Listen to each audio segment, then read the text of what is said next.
Hi, I'm Pastor Dave Brighton, and this daily devotion is for Wednesday, November the 25th. It is Thanksgiving Eve day, and I want to invite all of you to, if you would like to attend our Thanksgiving Eve service tonight at 7 o'clock.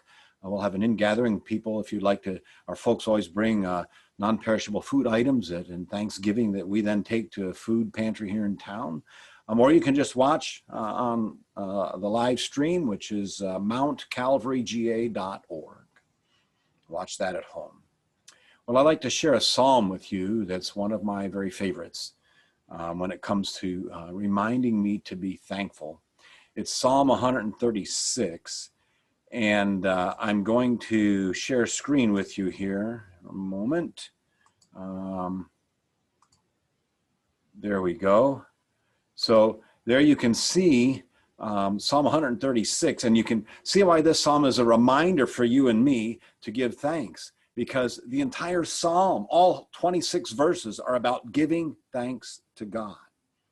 And this psalm gives us a wonderful answer to the question, why should we give thanks to God? Look at the first three verses. The psalmist declares that we should give thanks to the Lord, for he is good. We should give thanks to the Lord because he is God of gods. We should give thanks to the Lord because he is the Lord of lords. Never forget that our God is the all-powerful creator God of the universe. And after each give thanks, in verses 1, 2, and 3, there is a refrain. Would you read that refrain with me? For his steadfast love endures forever. Then verses 4 to 9, the psalmist goes on to list the wonders of God's creation, that God created the heavens and the earth and the waters, and that God created the sun and the moon and the stars. And again, the refrain at the end of each verse, read it with me, for his steadfast love endures forever. Now we go on to the rest of the psalm, verses 10 to 25, all but the last verse. The psalmist recounts here for us the greatest rescue event in the history of the world. It is God rescuing the Israelites from slavery to the Egyptians after 400 years of bondage. And the psalmist just goes right through the whole rescue, blow by blow. The death of the firstborn of the Egyptians as the 10th and final plague. Bringing out Israel with a strong hand and an outstretched arm, dividing the Red Sea so the Israelites could walk through on dry ground with the waters piled up on each side of them, overthrowing Pharaoh's chariots and army. I get excited about this. Overthrowing Pharaoh's chariots and army as they rush in after them, and the waters crash over them and destroy them, and now the Israelites are free.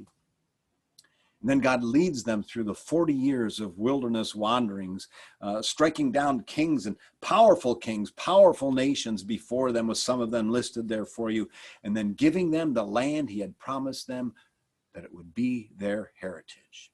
Remembering, they were nothing, least among the nations. And God cared for them as only he can. And after every event of the Exodus, down all through all of those verses, 10 to 25, that same refrain, read it with me again, for his steadfast love endures forever. And then the psalmist concludes the last verse one more time. Give thanks to the God of heaven, say it with me, for his steadfast love endures forever. Okay, I'll end the shared screen. It's an amazing psalm when you read it, isn't it? I mean, just such a wonderful psalm for giving thanks. And so let me ask you again, having read this psalm now, why should we give thanks to God? The answer is simple, but profound, I think. How about who else would we give thanks to? God has created us. God has given us this beautiful planet on which we live. I travel just a bit around our country, and you'll see just the wonders of God's creation and the breathtaking mountains and canyons out west, or the cornfields and wheat fields that seem to just stretch on forever in the Midwest, the beauty all around the Great Lakes up north, and you come down south, you come down here to Georgia, right? The Appalachian Trail through the mountains in North Georgia up towards Shenandoah Valley. How beautiful is that? Right here where we live, you can still see some of those cotton fields now blooming, on the outskirts of Warner Robins, and there's still a few pecan orchards, or pecan, right, as we say here in the South. And a little further south from us is the Okefenokee Swamp. I mean, God's creation is wonderful. It's beautiful. It's impressive. It's extraordinary. And he created it all for our enjoyment. Why should we give thanks to God? Well, just like he watched over and protected the Israelites, God has been watching over and protecting you and me every moment of every day, leading us from bad places and slavery to sin, into the full freedom of his family, redeemed by grace, saved by his Son, given an inheritance in heaven that can never perish, spoil, or fade, kept there for us. Through all the ups and downs of life, God has been with you. He has been there with you through every time of joy and through every season of sorrow. And God has promised he will never leave you nor forsake you until he takes you home to himself in heaven. Why should we give thanks to God? The refrain says it all, doesn't it? We should give thanks to God because he loves us.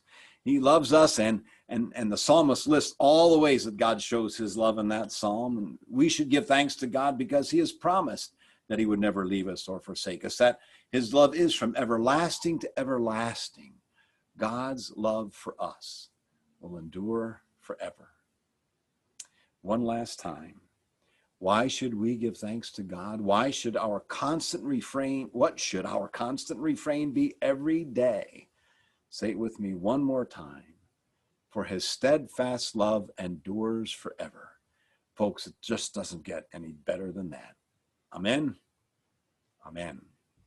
God bless your day.